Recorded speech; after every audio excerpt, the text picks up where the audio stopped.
Penulis, pembicara, career coach, dan motivator yang selalu mengajarkan tentang people, passion, performance yang dikenal publik bernama Rene Suhardono baru saja ditunjuk Anies Baswedan melalui RUPS tahun 2018 yang lalu untuk menjadi komisaris utama dari Taman Impian Jaya Ancol.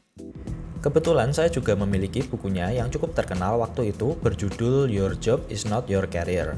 So, setelah motivator Bung Chandra terjun langsung ke dunia bisnis dan Reynald Kasali yang memimpin Telkom, sekarang kita juga bisa melihat sepak terjang Rene Suhardono. Kira-kira seperti apa ya kinerja Taman Impian Jaya Ancol dengan kode saham PJAA yang sudah lebih dari setahun dipimpin oleh beliau? Buat teman-teman yang baru menonton channel Investor Receh dan belum subscribe, yuk klik tombol subscribe di bawah agar teman-teman selalu mengetahui update setiap kali channel ini membuat video baru yang pastinya bermanfaat bagi teman-teman. Selamat datang di channel Investor Receh. Saya sudah ingin membuat video ini tahun lalu, tapi karena laporan full year 2019 belum keluar, saya tunda dahulu. Kini laporan 2019 sudah keluar, kira-kira bagaimana kinerja PJAA tahun lalu? Taman Impian Jaya Ancol, siapa yang belum pernah ke sana? Siapa sangka dulunya kawasan Ancol adalah rawa-rawa yang menjadi sumber penyakit seperti malaria. Setelah sibuk dengan urusan perang, pada akhir 1965 Presiden Soekarno mulai memperhatikan kawasan ini untuk dijadikan sebagai taman hiburan bagi masyarakat. Ditunjuklah Gubernur DKI Jakarta yang saat itu dijabat oleh Sumarno Sosroatmojo. Sekitar setahun merenovasi Ancol, pada 1966, posisi gubernur berganti dan dijabat oleh Ali Sadikin.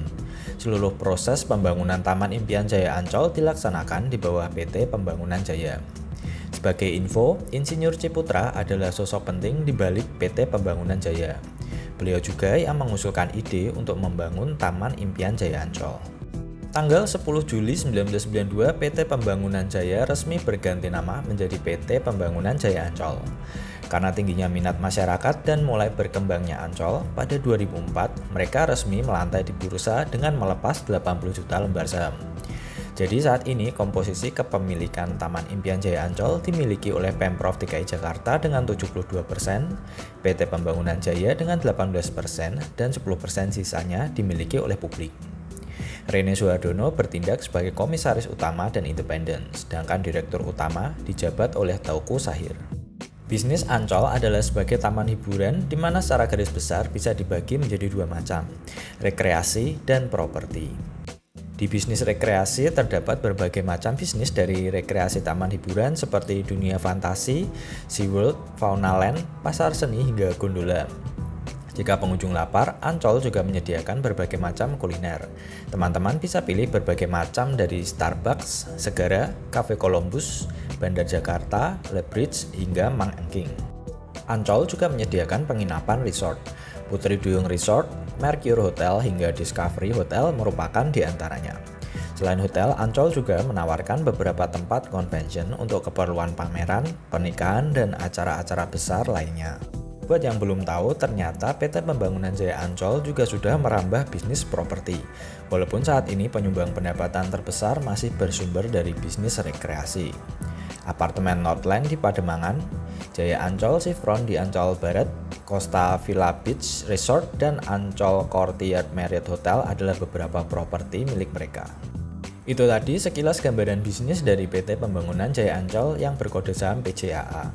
Sekarang mari kita lihat kinerja keuangannya. 2019 merupakan tahun yang baik untuk PJAA. Kita bisa lihat bahwa revenue mengalami kenaikan 5,8% dari tahun 2018. Total pada 2019, mereka membukukan revenue sebesar 1,35 triliun. Laba bersih juga mengalami kenaikan 3,15% sebesar 233 miliar. Untuk net profit margin, PJAA cukup lumayan dengan rata-rata 5 tahun di atas 18,5%. Jika teman-teman amati, di 2016 laba bersih mereka terlihat turun cukup dalam, padahal revenue naik. Ternyata penurunan laba bersih 2016 disebabkan karena adanya pembatalan penjualan kafling, proyek hotel yang tertunda, dan pengembalian pendapatan atas perpanjangan HPL atas proyek yang tertunda. Untuk laporan laba rugi secara keseluruhan, secara garis besar PJAA memiliki pertumbuhan penjualan dan laba yang cukup oke. Kita juga bisa tahu dari laporan ini bahwa sumber pendapatan terbesar mereka berasal dari segmen tourism, yaitu bisnis taman hiburan mereka. Dua hal yang cukup menarik dari saham PCAA adalah PER mereka yang sangat rendah dan dividen yield yang menjadi sangat tinggi karena penurunan harga saham yang drastis. PER saat ini dari PCAA hanya 2,85 kali, sangat rendah jika dibandingkan dengan PER rata-rata 10 tahun di 10,69 kali. Bahkan masih lebih rendah dari level rata-rata terendah PER dalam 10 tahun di 4,76 kali. Kita bisa bilang bahwa secara PER, PCAA saat ini sangat undervalued. Dividen yield PCAA saat ini di sekitar 12,5%. Yield ini saya hitung berdasarkan dividen 2018 dengan harga saham saat video ini dibuat. PCAA adalah saham yang rutin membagi dividen walaupun kenaikannya tidak stabil, naik turun. PCAA biasanya mengumumkan pembagian dividen di sekitar Mei. Kita tunggu saja apa keputusan dari manajemen. Apakah mereka akan tetap membagi dan bahkan menaikkan dividennya, atau mereka akan menyimpan laba sepanjang 2019 untuk bertahan dari krisis 2020 ini. Dengan PER yang begitu rendah, kita bisa tahu kalau harga saham PCAA ini cukup menarik, dimana jika harga kembali ke titik tertingginya, maka berdasarkan harga 27 April, kenaikannya bisa melebihi 550%. Harga saat ini di kisaran 410 merupakan harga terendah mereka sejak krisis 2008 yang lalu. Taman Impian Jaya Ancol per Juni 2019 merupakan objek wisata yang paling banyak dikunjungi wisatawan ketika pergi ke DKI Jakarta.